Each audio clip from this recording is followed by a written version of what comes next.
In this week's episode, we sat down with Brando Guerrero. He's the owner of Made in the Shade NorCal. And he's such a fascinating human being. And he took us on an incredible journey through his early years, going into the corporate workforce and trying to climb that corporate ladder and doing it, and then making the decision that he wanted to go out on his own and open his own business. So sit back, relax, and enjoy this episode of Tell Us Your Story. Welcome to Tell Us Your Story. Join us as we step into the arena with business owners, leaders, and influencers. Hear their stories as they navigate challenges, opportunities, and victories on their journey to success.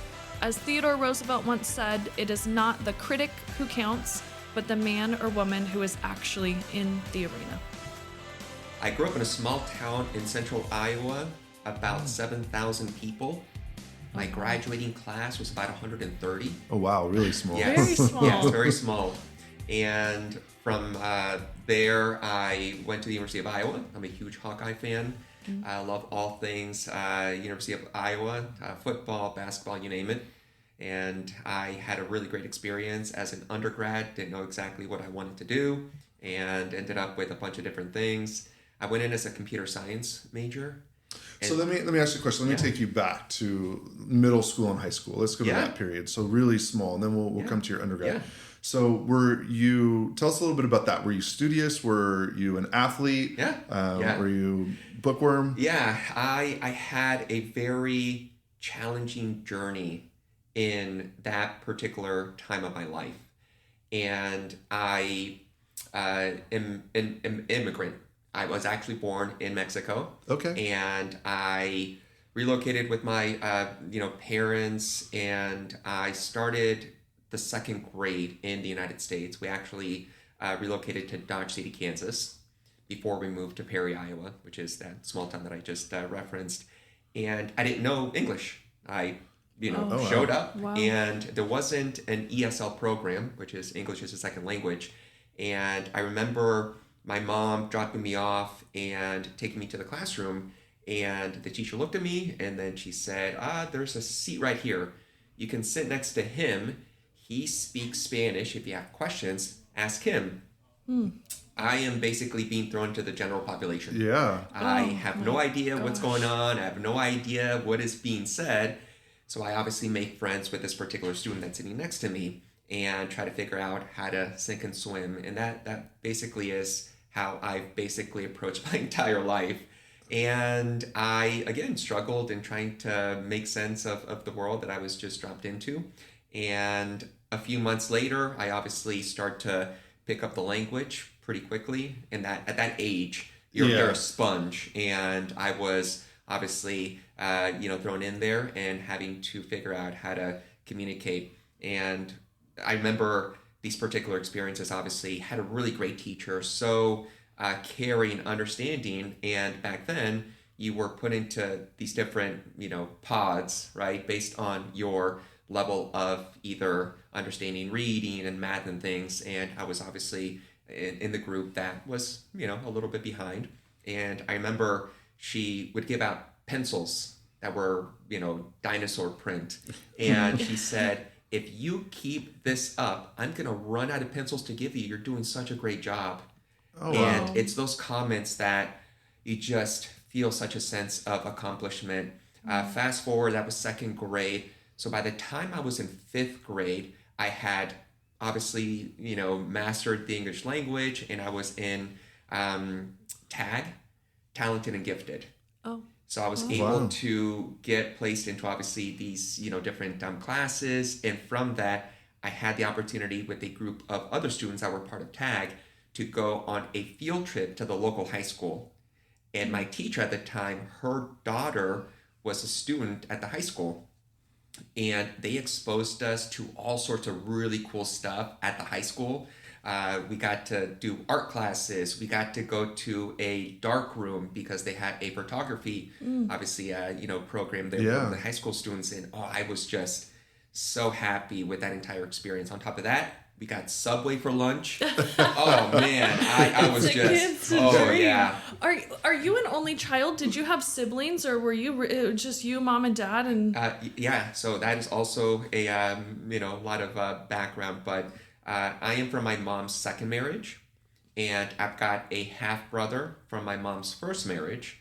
We're about 10 years apart, so we didn't grow up in the same household.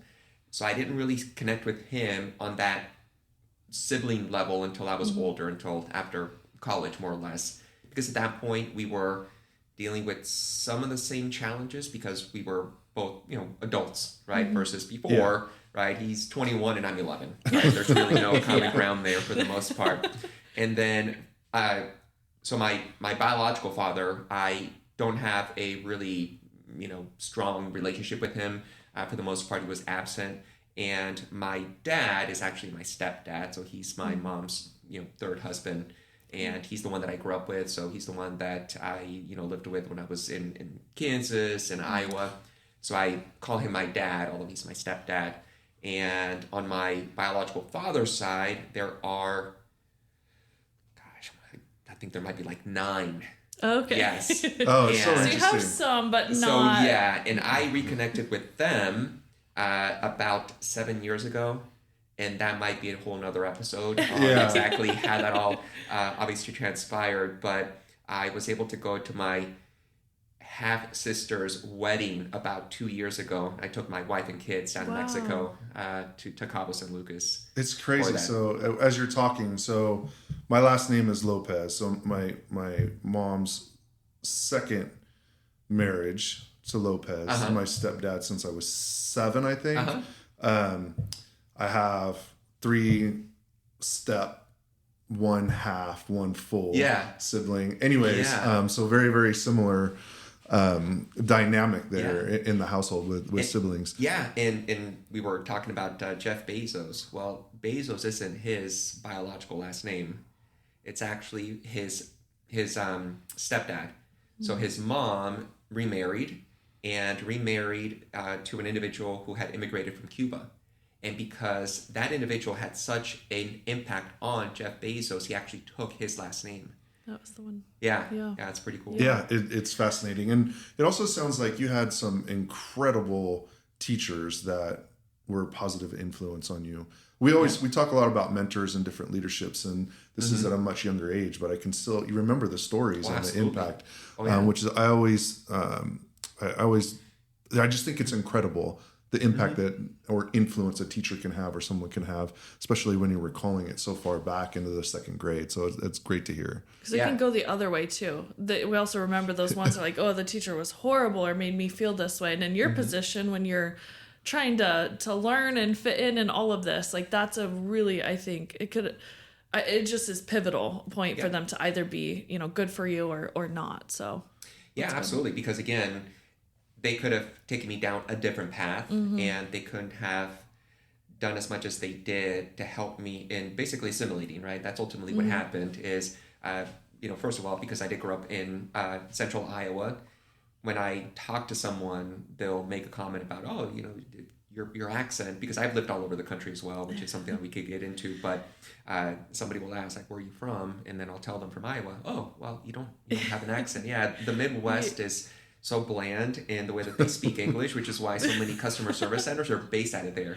because they don't have a distinctive accent, which helps because you're calling different parts of the country, right? And again, just the assimilation is ultimately what led to my, speaking a certain way.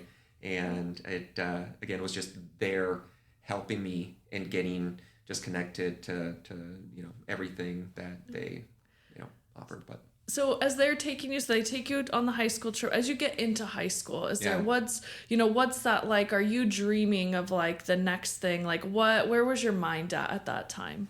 Yeah. So the transition from Dodge City, Kansas to Perry, Iowa was a little bit of a challenge, and I'm going to probably share more than I have shared probably in quite some time. Again, it was a challenge, and at first, the transition was somewhat easy because I was the new kid in town and people were starting to obviously approach me, wanting to get to know me. But then I didn't automatically fit in with sort of that cool, kids crowd. And I became a little bit of an outsider, right? And with that came, a little bit of bullying because I was just trying to figure out myself, and I hadn't really grown into my body as well. I was a little bit overweight, to say the least, and I just became a little bit of a hermit. And then I started to get connected with a different group of friends that were very, very caring, but they were going down a not great path, right, in life. And then I just, again, had to somewhat reinvent myself. And I decided that I was going to go out for sports, right? And that's why I love watching sports, because I know how impactful they can be on your life. Yeah. They can truly transform your life. And I learned so much playing sports. But ultimately, I'll share the story. So what happened was that in 6th grade, I am, again, unaware of what's going on. And all of a sudden, there is a football coach that comes into our classroom and says, hey, I am going to have a meeting for all of the boys interested in going out for football at 2 p.m. at this conference room. And I am oblivious. I obviously don't, have any particular interest in going out for football. And then sure enough, 2 o'clock comes around and the teacher says, hey, anybody that's interested in going out for football, please go to conference room, blah, blah, blah. And every single one of the boys in the classroom stands up except for me and then this other kid who is obviously not as popular. And I'm looking around thinking, oh, there is no way. I have to go into this room. I don't know what they're going to be talking about. Yeah. So here I am. I stand up, I go, and every kid is in there. And the football coach is talking about tryouts and what you need to get into the football program, and that includes a physical, and I'm thinking like, what is going on? And talking about football equipment. Needless to say, I basically forced myself to go out for football. Now, I again had no idea what football was, and there were more kids trying out for football than there were spots. So there were 2 teams. There's the A team and the B team. You can imagine which team I ended up on. But adding to that is I was a backup on the B team, right? Because, again, I didn't know what was going on. I was overweight. So I was basically a backup nose tackle. And my mom still has this photo of me in my oversized pants and oversized shirt and looking as chunky as can be. And I didn't give up. I stuck with it. And then I went out for basketball and ultimately went out for track. And by the time I was a senior in high school, I was one of the captains of my football team. Oh, wow. And I made that transition from being that, overweight, unpopular kid to being one of the cool kids, right? Yeah. And I, again, very fortunate for having that experience. Some of the kids that were making fun of me when I was in middle school all of a sudden were my best friends, and I was sitting with them at the cool kids table at lunch. And the picture that I have from high school is pretty cool because here I am right next to all of these kids that I grew up with who again weren't the nicest to me when I was at a certain age, and now we're hanging out. They're coming over to my house. They know my parents, and it's just what I have taken in everything that I do in life, right? Is I'm going to show up. I'm going to be a stranger, or I'm going to be unknown, but eventually I will find my path. And, I love it. I love it. And so good. Bringing it back to Natasha said you had sports. So in high school, what was your dream? What were you thinking after high school? Yeah, I despite being extremely into sports, I also spent a summer basically indoors because I was out doing some things I shouldn't have, and I ended up getting a really, really deep cut on my knee. I can go into detail as to exactly what was happening, but ultimately it was no good. A little bit of trouble. It was a little bit of trouble, and I ended up basically being stuck at home for an entire summer, and I begged my parents, like, I want a computer. Can I please have something that I can play on? And they caved in, and I got a really nice computer, and I spent the entire summer basically on the computer. It was around the time that AOL was starting to really gain some steam, and I also was doing a lot of just messing around with the interior of it, hardware, that kind of stuff. But I spent a lot of time on that thing, and I just developed a really deep interest in all things computer. So I decided that for college, I would go into computer science. And I was actually about to go to Iowa State University, which has a really great program for computer science. And one of my best friends at the time says, "Why are you going to Iowa State? You got to go to the University of Iowa. Like, that is the better school, and it's just going to be a much better experience for you."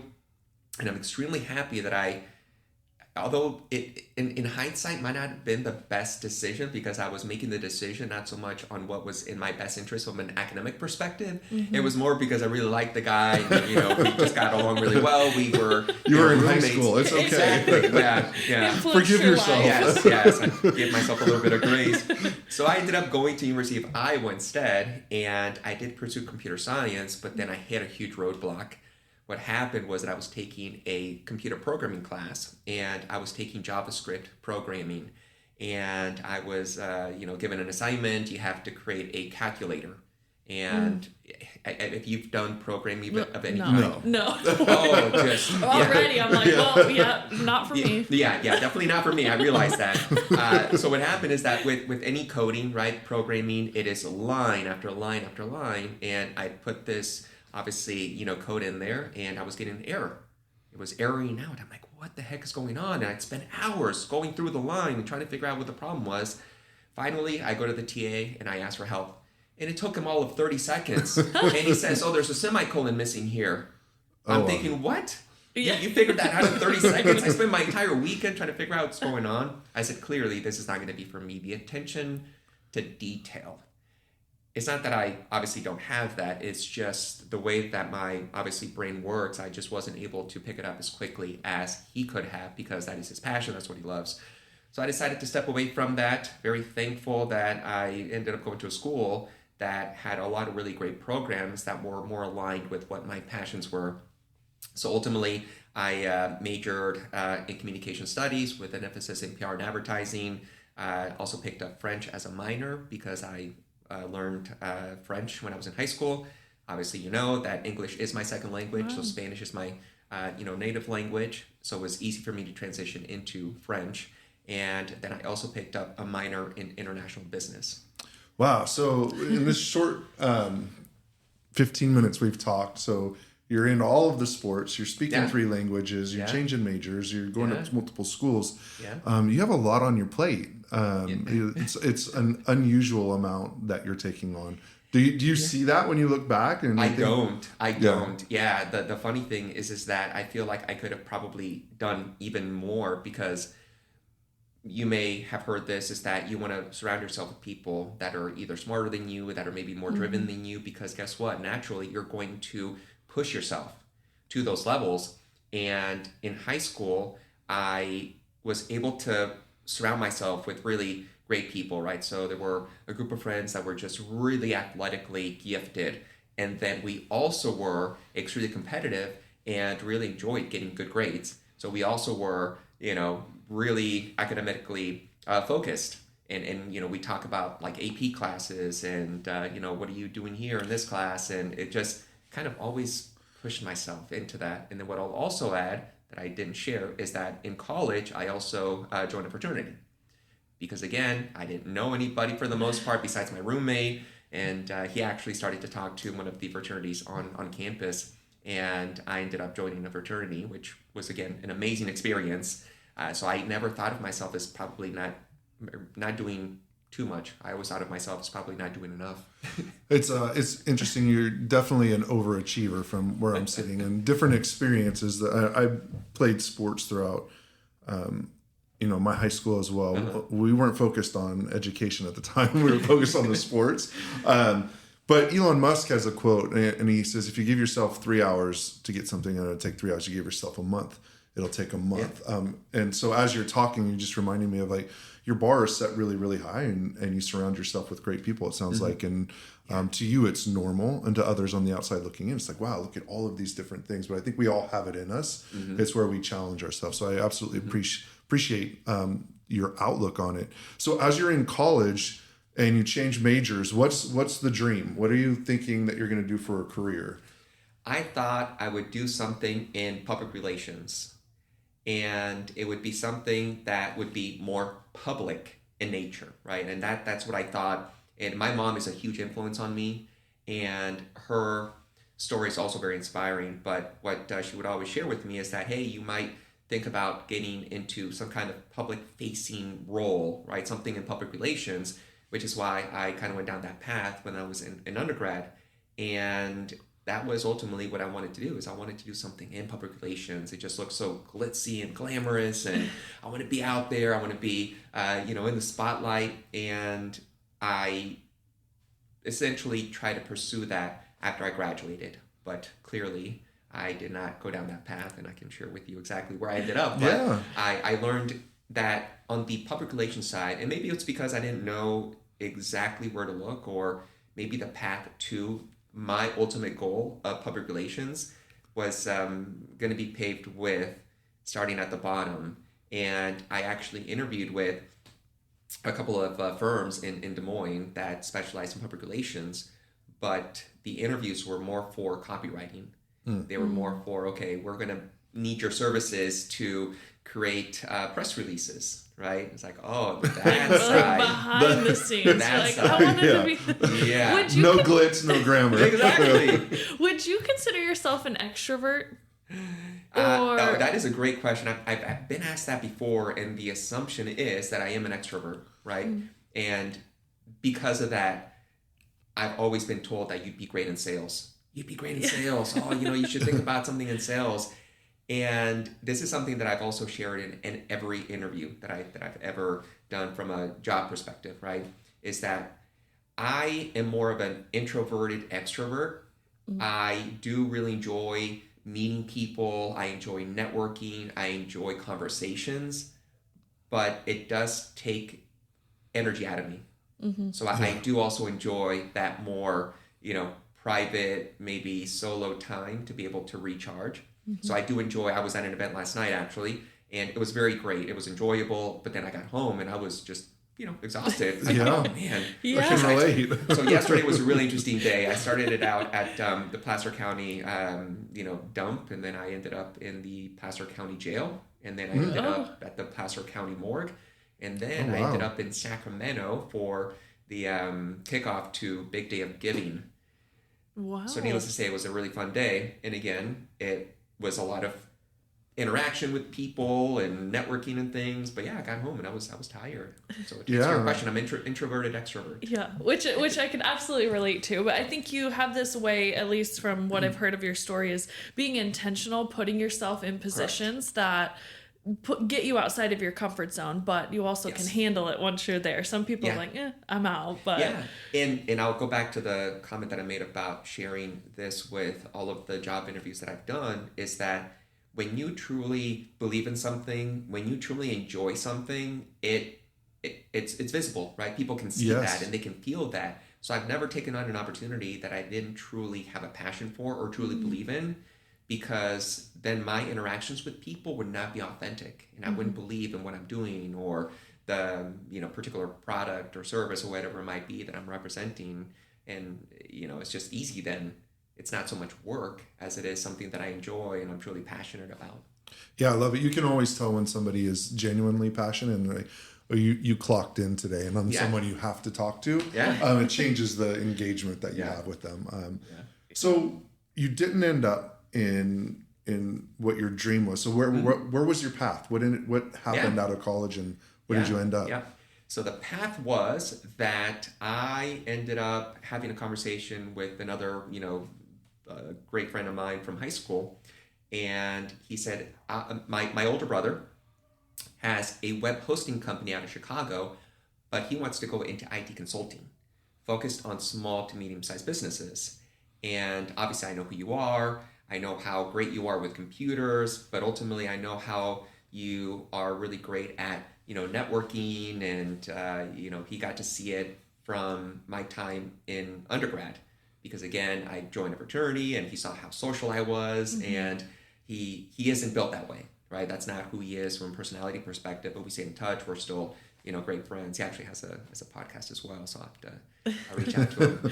But what ended up happening is that I did join him and his brother in opening up an IT consulting firm that would focus on providing IT consulting services to small and medium-sized businesses that couldn't afford it for themselves to have an in-house, staff.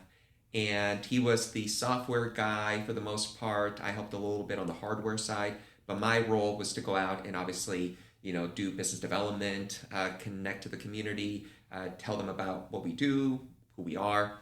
And I gave myself goals. I said, okay, because it was basically a paid internship because the business was basically starting from the ground up. And I thought, can I ask you a question? Yeah. Did that excite you? Like, this isn't a big corporation. It's not a big firm. It's not in government. It's three of you, right? correct, yes. And so does that excite you that like you're building Yeah. from the ground up, or did it intimidate you at all? No, it was extremely exciting. And what I was going to add is that I thought to myself, okay, I'm 20 something. I can live off of ramen noodles for a little while longer. I can obviously, do without certain things as I try to take a chance on this, because how often do you get an opportunity to take this kind of leap when you really don't have a whole lot that is depending on you? Although my recent transition into business ownership might not necessarily align with that particular mindset, but at the time, that's how I rationalized it. And it was a really great experience. I mean, so fortunate to have really seen what it's like to start up a business, but it also led me to the opportunity that I ended up taking on that led me down a path to a 17-year career. So again, I do believe that things happen for a reason, whether it's positive or negative, right? And I set myself goals. I said, okay, in about a year, no more than a year and a half, financially, we should be here, I should be here. And if it doesn't come to be, then I will decide to look for something else. And unfortunately, that's what happened. Fortunately and unfortunately, right? I did end up having to make a decision to transition out of the business because I was at a point where I needed to be able to actually make a living to pay for, obviously, my personal expenses. And that time did come. And I, the things that I did in the community in Des Moines, I was really engaged in just so many different organizations. I was a member of basically every single chamber you can think of. I was a part of every single young professionals organization you can think of. I was volunteering at so many different organizations just to get my name out there, to get the business name out there. And I was on the board, or actually it was a committee for the Greater Des Moines Partnership, which is basically the Chamber of Commerce. And they have what they call a diversity award, which recognizes businesses in the city that are actively promoting, diversity in their workforce, or supporting nonprofit organizations in the community. And one of the, she was an HR consultant at the time, was also on that committee, and she worked for Nationwide Insurance. I said, hey, I am looking for my next opportunity. I know you're in HR. If you have any openings, I'd love to interview for an opportunity. And she said, there's actually 2 positions that are coming to my desk, and I will keep you in mind. I said, great.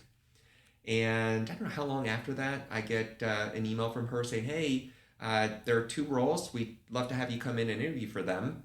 And I show up, and she says, okay, there's actually only 1 role left. The other one was filled internally. It probably wouldn't have been a fit for you because it is specific to recruiting, and it really is an HR function. And you don't have that experience, but here's this other position. It is a community outreach specialist role. Oh. And this role is really aligned with what you're doing out in the community. So I think it's a better role anyway. I said, okay, sounds good. Wow. And I interview, and it is a very highly visible position within the organization. And I was looking at the job description, and it required more experience in community outreach than I had even having left college, right? So I think at that time I might have been out of college for like a year and a half-ish. And this role, I think, required like 7 years of community outreach experience. And I thought, are you sure? Don't they all? Right? You need 10 years Yeah. of experience. Yeah. Yeah. And I was naive. I, again, hadn't really done extensive interviewing at that point, or definitely not interviewing in front of senior executives, because this was a highly visible role, which meant that I was having to interview with some of the most senior people within the organization in Des Moines And I remember this is one of the most memorable interviews that I've ever had. So I interviewed with the VP of HR for one of the subsidiaries of Nationwide. And she asked me a question. She's like, hey, can you tell me about a time when you failed and how did you react to it? And I looked at her and I said, I have never failed. Yeah. And she looked at me, she had that same kind of response. And I said, well, here's what I've learned is that I've not failed in something. Maybe I didn't reach the goal that I set for myself, but I think failure is not having learned from that experience. Yes, great. have there been times that I've not been able to achieve the goal? Yes. But do I consider that a failure? No. I said, because I learned, and guess what? I took that experience and made sure that I didn't repeat that mistake, or I would do something different with that experience. But I've never failed. And she looked at me, she says, I've been doing this for a very long time. Mind you, I think she was about 5 years from retirement, just to give you a perspective of the power, I suppose, of the statement. She says, I have been in this, role. I've been doing this for a long time, and I've never had somebody answer me in the way that you did. Wow. Like, she probably remembers that. She remembers that too. And she said, for somebody that young, that is very insightful. I said, thank you. And sure enough, I was extended the opportunity. And I started a 17-year career in insurance because of that role. Out in the community. Is that what the role was? Yeah. So it was essentially, it was a community liaison between Nationwide, its family of businesses, and diverse and emerging markets is the best way that I can describe it. So it was getting connected to the different chambers, organizations within Greater Des Moines, organizations like the Asian Chamber of Commerce, the Chinese Association of Iowa, the Black Business Chamber, the Latino, Professionals Network. I mean, all these different great organizations that I was in a position to be able to support, engage, potentially recruit from, because that was very important to the company. And I'm like, I'm already involved in all of these different things. This is great. Like, I don't really have to do too much. So, question on networking there, because that's actually why you're on the podcast. We met at a networking event, right. and it sounds like if you take networking, right, it's like the fraternity, things like that is still like you're putting yourself in position to be around other people. So networking, I think, and we talk about it a lot, plays such a big role in people's opportunities and their paths and their success. So what do you think, just what is your thoughts on how important networking is? Yes. It is vital. It is absolutely vital, and it's not just for somebody that, again, is out promoting themselves or their business, right? It's also for individuals working within an organization that aspire to either grow in their career or even are not necessarily interested in moving up the corporate ladder, right? The ability to be able to establish connections and partnerships and relationships within companies is just so critical, because you never know when your next opportunity is going to present itself, right? And that's through, for the most part, being able to actually get to know somebody on a personal level. And those 17 years that I spent in insurance, I was relocating every 2-3 years because my intent was to obviously climb the corporate ladder, right? And I made certain sacrifices, which was to really just establish myself, in one community. So for me, networking became like integral. Like I had to network because I relocated from Des Moines, Iowa to Hartford, Connecticut. Never once been to Hartford, Connecticut, but it was the right opportunity for me. And I didn't know anybody. So what did I do? Well, I joined the local chamber, and I joined the different young professional organizations that were in Hartford. And from that is where I not just made business connections, but I made friends, because I didn't have any other choice, right? So if you think back to, okay, I was, a second grader dropped into the general population of a school whose language he didn't speak, right? That's obviously what I needed to do to basically survive. And from just a personal perspective, to be able to meet people that I could maybe hang out with and get to know. So networking has been such a huge part of my life for so many different reasons. Wow. And I think it's just both, like I love the personal and the professional side of it is so true. So take us through this 17-year career. You're moving around every 2 years. You're aspiring to climb the ladder. Are you climbing the ladder? Like what does that look like? Yeah, it looked, it was all a blur. It was all amazing. It was all, again, just the right thing for me at different phases of my life. And I had, again, a really great experience having lived in Des Moines because I was so involved in the community. I really enjoyed it. I had some really great friends that I made along the way.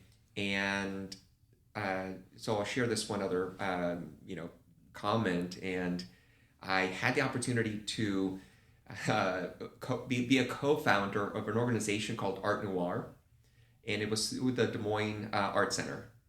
And I am not artistic in any way. I can't draw. I can't paint. I can't really do much in that. I thought you were about to tell us you were a painter. And like, what can this guy do? Or you were, but then you learned. And now yeah. Oh, no, it's funny because my mom, again, I think she basically wanted to turn me into, Renaissance man. And when we were living in Dodge City, Kansas, she actually, one of our neighbors was an artist. And she actually asked if I could get lessons from this person to, draw. And needless to say, it didn't last very long because I just don't have that in me. But I really, truly appreciate those that can. I mean, somebody with that kind of mind that can look at a blank canvas and turn it into something, to me, is just absolutely amazing. And I've really enjoyed surrounding myself with those kinds of individuals because they think so differently than me, right? Some of the feedback that I got about myself is that I might be a little bit analytical, a little bit, structured. And those individuals are not that for the most part, right? So here I am being asked to help basically launch this young adult art advocacy corps. And I got to meet somebody that I'm still friends to this day that super cool. You're talking about a guy that is like connected, is just super cool. He is it. And him and I just became this dynamic duo in Des Moines. And I can go into more detail on that, but it's a really fun story. I'll give you a little bit of a taste. Him and I got so plugged into that whole scene that we would basically schedule out our sort of weekends based on the art galleries and openings that were taking place in the area.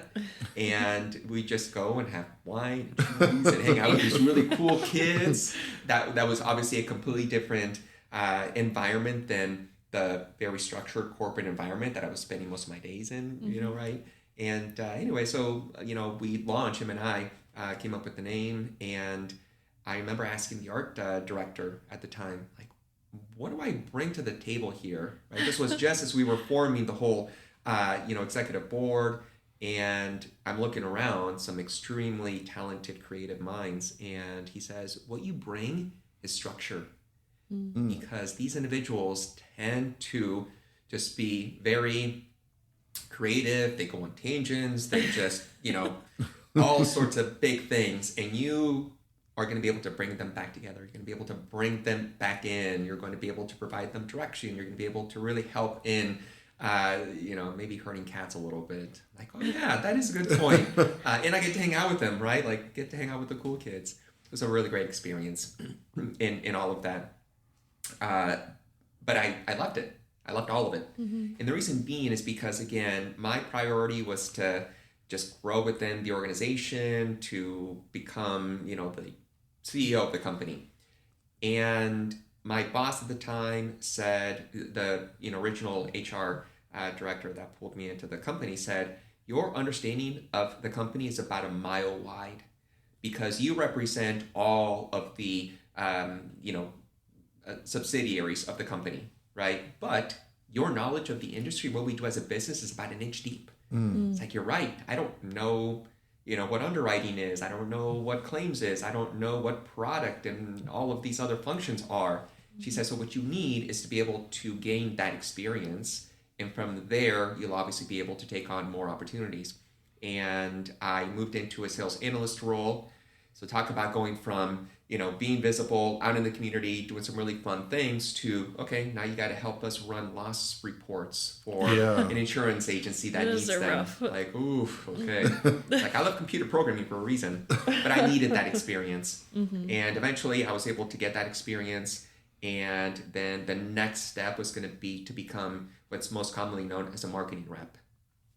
So essentially going out to insurance agencies and driving premium with the company that I was going to be representing. And for in that particular area of Des Moines in Iowa, because that is where the company that I was potentially going to be moving into was founded from, it was very established, and the individuals within those positions weren't going anywhere anytime soon. Right? So okay, so what do? Do you wait it out? Or if you're ready to take this on, you may have to look outside of this geography. And I said, well, I'm a single guy that doesn't obviously have any kind of true quote unquote commitment to the area. I think I'm going to look outside. So luckily for me, that the person who hired me into that sales analyst role had himself relocated to New England to take on a promotion out there. And this wasn't intentional. I didn't even know he had an opening, but I reached out to him and asked, hey, I was told that I should also look to the exclusive channel, which at the time was working within the independent channel. I won't get too technical, but it's ultimately one part of the company can only sell nationwide insurance products, and the other company can sell multiple brands, and one of the brands was Allied Insurance. It doesn't exist anymore, but at the time it did. And he, was telling me about his experience, and he says, I'm about to promote somebody out of our associate sales manager program into a sales manager, and I actually have an opening for you. Would you be interested? I said, yeah, I would be interested, because that would be a logical step. And he said, okay, well, let's get you through the whole formal interview process. I've obviously hired you before, so I know what you bring to the table.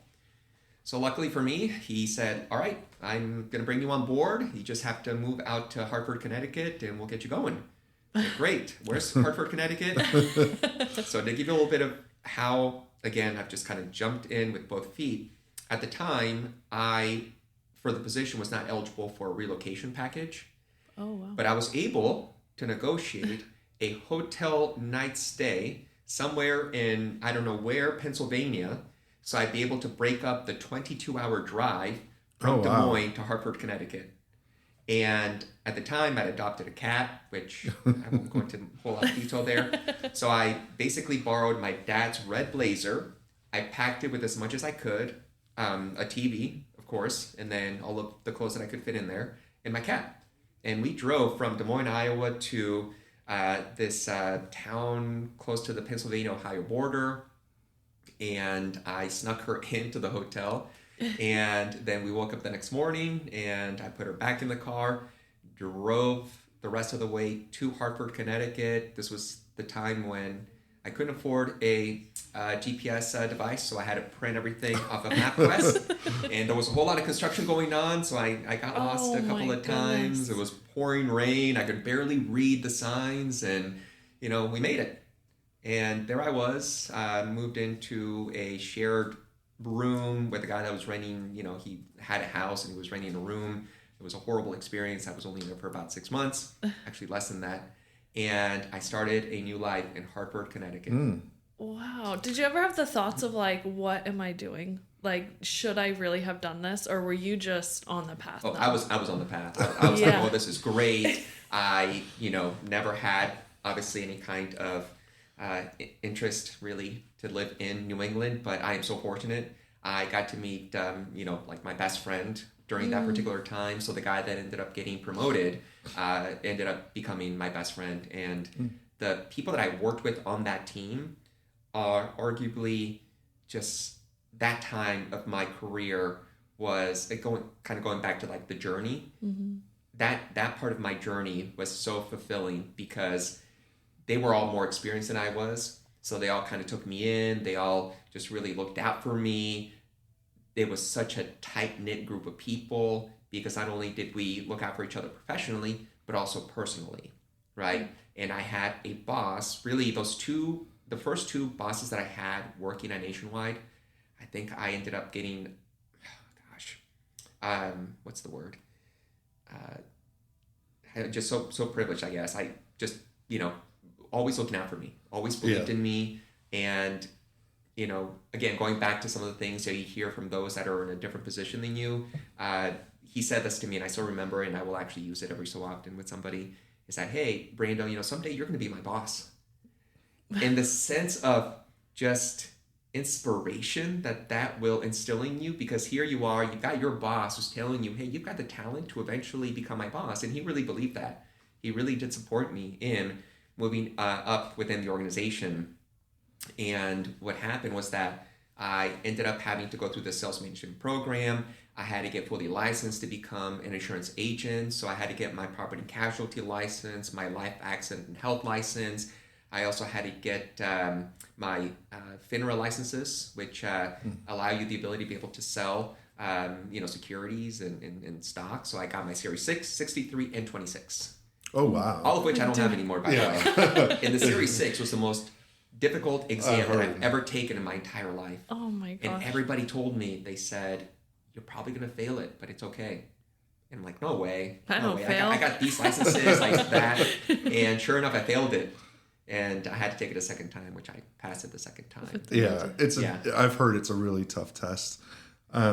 So this time goes by really, really fast. And so we have about 10 minutes. So I want to make sure that we dive into what you're doing today. So can you walk us through the transition of your 17-year career there, and then how you got into entrepreneurship and opening your own business? Yeah, I think like most of us, 2020 was a year of reflection and a year of priorities. And our son was born March 2020, a week before the world shut down. Wow. Yeah. And we were living, so our son was born in Providence, Rhode Island. I was, I don't know if I've shared this with too many people. So what happened was that January 2020, I get a call from my boss at the time and says, hey, they're going to be shutting down our division. So we're all obviously going to be out of a job. So you're going to get a 90-day notice. Like, wait a minute, hold on here. Things were going so well. I was really enjoying this role. I was enjoying this organization, this company. It wasn't with Nationwide, it was with MetLife at the time. And I said, I'm about to have a child. You're telling me that I'm about to face unemployment? Like, okay, this is just not what I had envisioned. And, obviously they were going to give me the, time off to make sure that I was there for my family. And I just not sure exactly what my future was going to look like, but I knew one thing.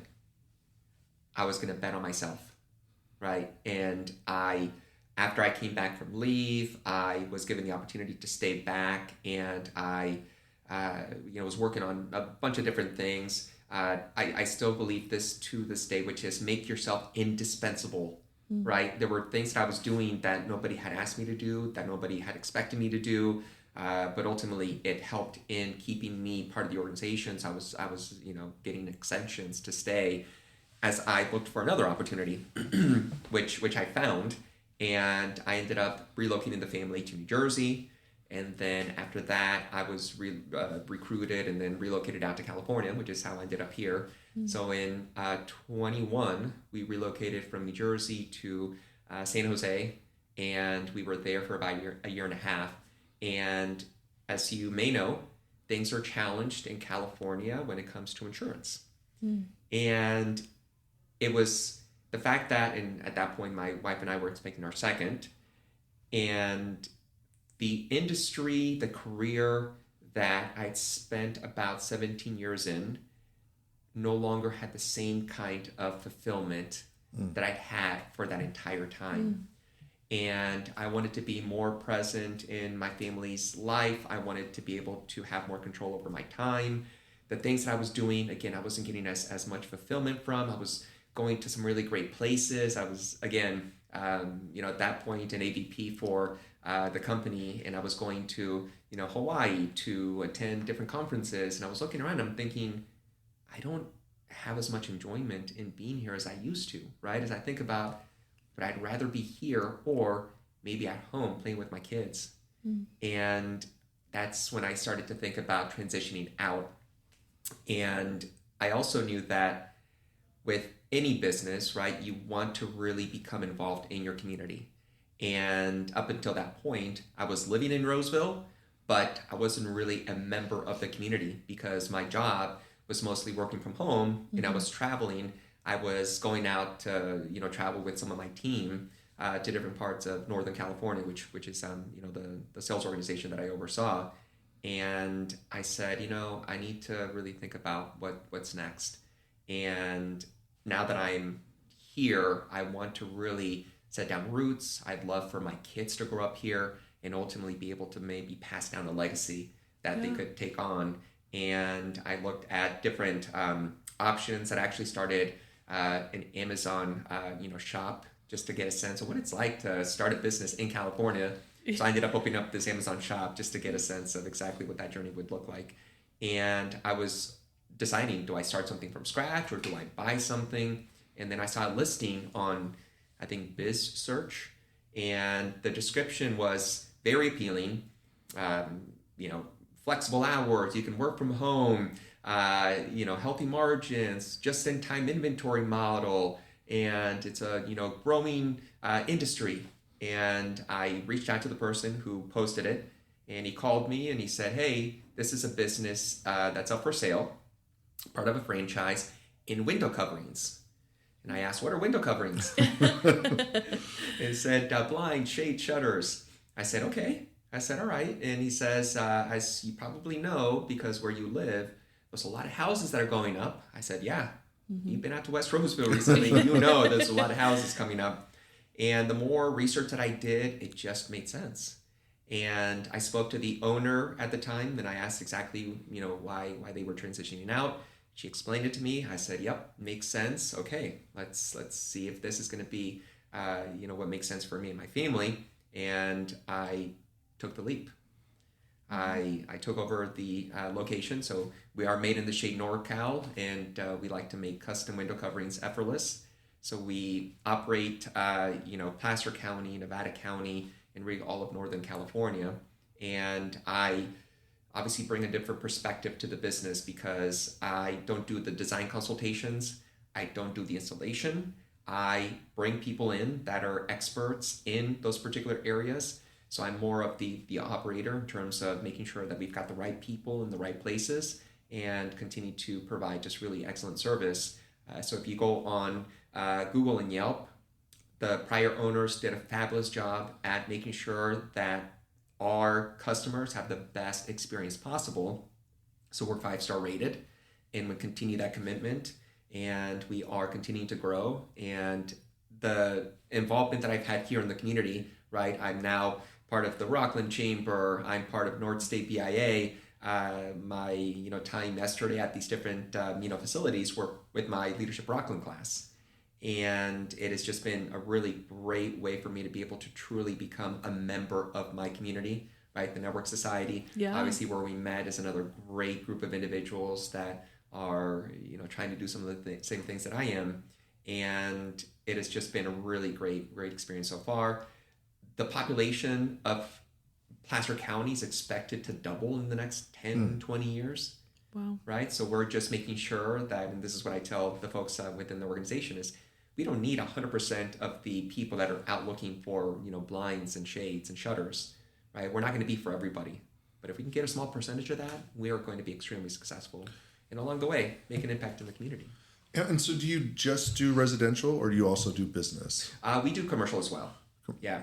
We do a lot of, it's called light commercial, which is just, a restaurant that's opening up that needs solar shades. We've got obviously a lot of other businesses in that particular space. We do some larger commercial spaces, but light commercial, I'd say, is the majority of the commercial work. And so you've been in business about a year and a half now? I've taken over the business. Yeah, the business itself has been around since I think 2015. Yeah, but me as the owner, operator, about a year and a half. And so transitioning from the corporate life, 17 years, owning your own business, do you find that fulfilling? Has it been fulfilling for you? Oh, absolutely. Oh, without a doubt. And this is, again, going back to that transition time of why it makes sense. Very fortunate that throughout my career, I was extremely successful, right? And I'm the worst at highlighting my own successes. And I got some feedback at one point saying, you need to share a little bit more of that, because it just helps people understand that you are, very driven and that you are successful.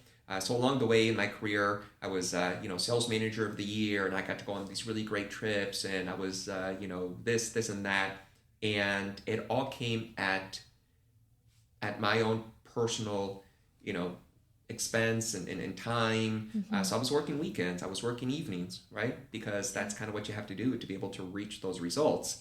And as I took on leadership opportunities, right, my teams were, very successful, and there was always a ceiling, right? So there was always going to be, hey, this is how much you've maxed out. Great that you're overachieving, you're 125% to plan, and you're working on Sundays and you're working on Thursday nights, but you're not going to get any more out of that additional work. Yeah. And as a business owner, you truly do get what you put in. So yes, I, spend my Sunday mornings about an hour and a half creating content for social media that I post, or I will attend an event on a Thursday night to be able to meet people who need our services. So all of a sudden, all of that extra time that I'm putting in truly is coming back to me and my business in a way that before was always just going to be, capped. Yeah. I can relate as we're going through it. So Yeah. the first, yes. we have a couple staple questions, and I want to make sure we get to them. We don't always get to them, but we have a couple. So how do you define, and not just professionally, personally, just overall, how do you define success? What's success look like for you? That is a great question. I would say that if you were to have asked me, I don't know, maybe 10 years ago, it would have been either title or financial, right? But today, it's really the ability to have ownership of my own time. And there is no greater resource that we have than time. And if you ask people that have billions of dollars and you're like, hey, what's the one thing that you could probably, or that you would want to get more of, right? It's not going to be more money. It's not going to be more boats or more houses or more cars. It's going to be more time. I want more time. I wish I could go back. And if I were, 30 years old, I'd give all of this away to be able to go back to that time and maybe do it over again. So for me, it is the ability to be able to do with my time whatever I want, right? No longer do I have a 7:30, meeting every Friday morning with my manager, right? Now I get to have that 7:30 time with my kids. Yeah. Or if I want to leave a little bit early to spend time with them on Wednesday afternoon, I have the flexibility to do that, knowing that I'll have to do a little bit more work in the evening. But guess what? That's okay, because that is my choice.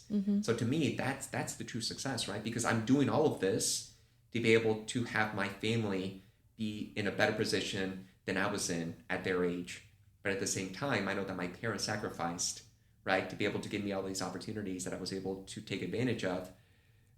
So now I'm in a different place in my life, and the fact that I can wake up and I can spend a little bit more time with my kids in the morning, or I can come home a little bit early without having to tell somebody that I need to cancel another Zoom meeting, like that to me is success, right? Because I'm so fortunate, and what I've been told by other parents is that it goes by fast, right? Very the fast. Days are long, but the years are short. Yes.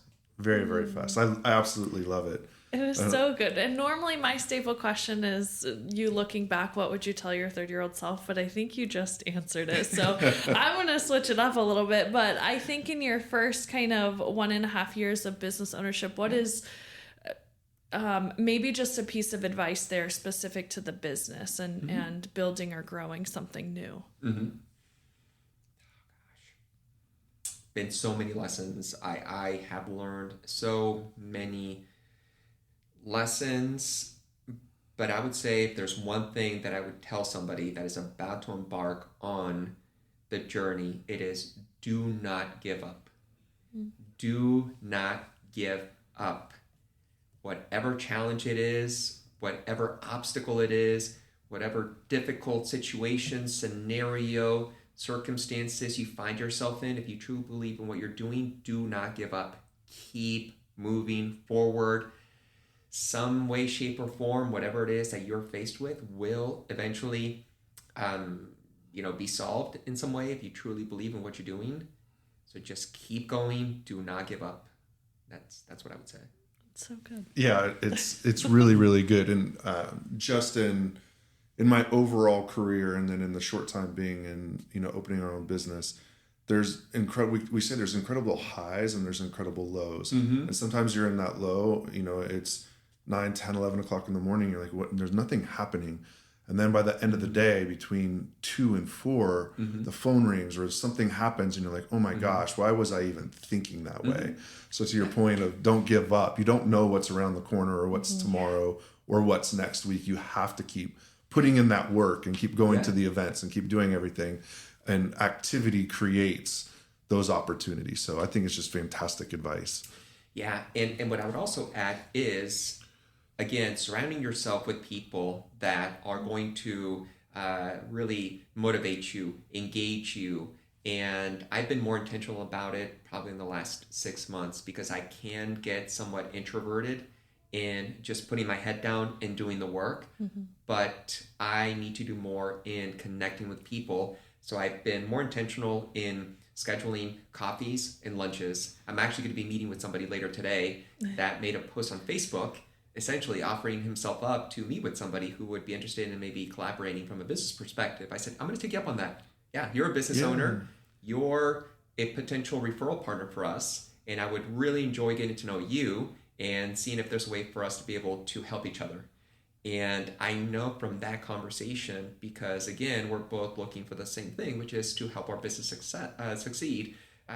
There's got to be some way in which we're going to be able to hopefully energize each other, right? So I would say when you're going through those particular, phases and, oh my gosh, it doesn't feel like it's working, or, oh man, I wish there was, more going on, have somebody that you can reach out to and talk to and just, bounce ideas off of, if nothing else, because that'll make the time that you feel like you're not doing enough feel productive because you're energizing yourself, right? And as entrepreneurs, sometimes we need that because, again, to your point, there's a lot of really low lows and there's a lot of really high highs, and let's help each other stay motivated, energized, and engaged.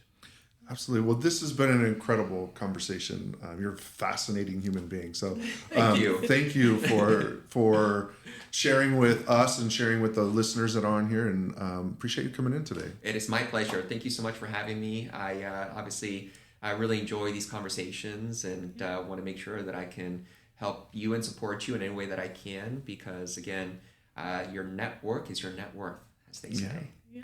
Absolutely. Thank you so much for being open. We talked a lot even before the podcast of it being about the journey. So thank you for sharing, things that are personal to you, and it's why we do what we do. And I always say that the takeaways are for the listeners, but also for us. So thank you for being here. My pleasure. Appreciate it.